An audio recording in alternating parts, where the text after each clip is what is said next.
Video में दी हुई जानकारी इंटरनेट से ली गई है। हम इस वीडियो में किसी भी दवाई का प्रचार नहीं करते। आज हम बात करेंगे एक कॉमनली यूज होने वाली एंटीबायोटिक के बारे में, जिसका नाम है जोनिफिड टैबलेट। इस टैबलेट में होता है नाइट्रोफेरोंटाइन, जो खासकर यूरिनरी ट्रैक्ट इन्फेक्शन यानी यूटीआई के लिए दी जाती है। चलिए जानते हैं ये दवा कब दी जाती है, कैसे काम करती है, डोज क्या है, साइड इफेक्ट क्या हो सकते हैं और क्या सावधानियां रखनी चाहिए। चलिए जानते हैं ये किस काम आती है। तो इस टैबलेट का मेन यूज है पेशाब की नली का इन्फेक्शन, जिसे मेडिकली हम कहते हैं यूटीआई यानी यूरिनरी ट्रैक्ट इन्फेक्शन, सिस्टाइटिस यानी ब्लैडर का इन्फेक्शन। बार बार होने वाला यूटीआई यानी रिकरेंट यूटीआई में भी प्रिवेंट करने के लिए ये टैबलेट दी जाती है। यूटीआई के सिम्टम्स क्या होते हैं?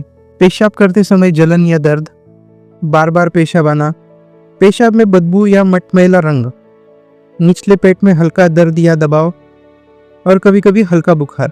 टैबलेट ऐसी इन्फेक्शन को जल्दी कंट्रोल करने में मदद करती है। अब जानते हैं ये काम कैसे करती है। इस टैबलेट में होता है नाइट्रोफेरोंटाइन, जो एक एंटीमाइक्रोबियल एजेंट है।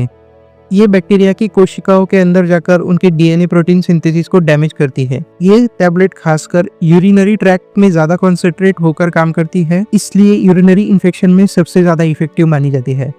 अब जानते हैं डोज और कोर्स कितने दिन तक लेना चाहिए। डोज यानी अडल्ट पेशेंट के लिए 100 mg टैबलेट दिन में 2 से 4 बार खाना खाने के बाद लेने की सलाह दी जाती है। ड्यूरेशन के बारे में देखते हैं। इसका एक्यूट इन्फेक्शन में 5 से 7 दिन के लिए ये टैबलेट दी जाती है। बार बार होने वाली इन्फेक्शन को प्रिवेंट करने के लिए दिन में एक बार रात को सोते समय डॉक्टर की सलाह पर दे सकते हैं।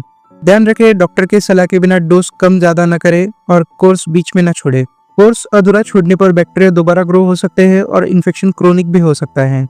अब जानते हैं साइड इफेक्ट्स के बारे में। ज्यादातर पेशेंट्स में सेफ रहती है ये टैबलेट, लेकिन कुछ माइल्ड साइड इफेक्ट्स हो सकते हैं, जैसे पेट दर्द, उल्टी या जी मिचलाना, दस्त, सिर दर्द या चक्कर, मूत्र का रंग गहरा पीला या भूरा हो सकता है। बहुत रेयर केसेस में एलर्जी, सांस लेने में तकलीफ, चेहरे या गले में सूजन हो सकती है। लंबे समय तक लेने पर फेफड़ों, लीवर और नर्व्स पर असर हो सकता है। अगर ऐसे सिम्टम्स दिखे तो तुरंत डॉक्टर से संपर्क करें। अब जानते हैं सावधानियों के बारे में। गर्भावस्था के आखिरी महीने या छोटे बच्चों में सिर्फ डॉक्टर की सलाह पर ही यूज करें। जिन पेशेंट्स को सीवियर किडनी डिसीज या क्रोनिक लंग डिसीज है, उन्हें खास सावधानी बरतनी चाहिए। लंबे समय तक दवा ले रहे हैं तो रेगुलर डॉक्टर से चेकअप और लिवर लंग फंक्शन का टेस्ट कराना चाहिए। खूब पानी पिए, इन्फेक्शन जल्दी ठीक हो सकता है और किडनी पर असर कम हो सकता है। अब कुछ स्पेशल टिप्स। नाइट्रोफेरोंटाइन सिर्फ बैक्टीरियल इन्फेक्शन में ही काम करता है, वायरल इन्फेक्शन में नहीं।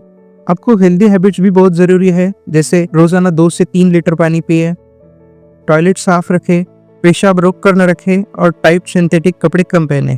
ये वीडियो सिर्फ एजुकेशनल पर्पस के लिए है। अपनी बीमारी के हिसाब से हमेशा डॉक्टर की सलाह से ही ले। डोज और ड्यूरेशन पेशेंट की एज, किडनी फंक्शन और इन्फेक्शन की सीवियरिटी पर डिपेंड करता है। Thank you. Please subscribe to my channel.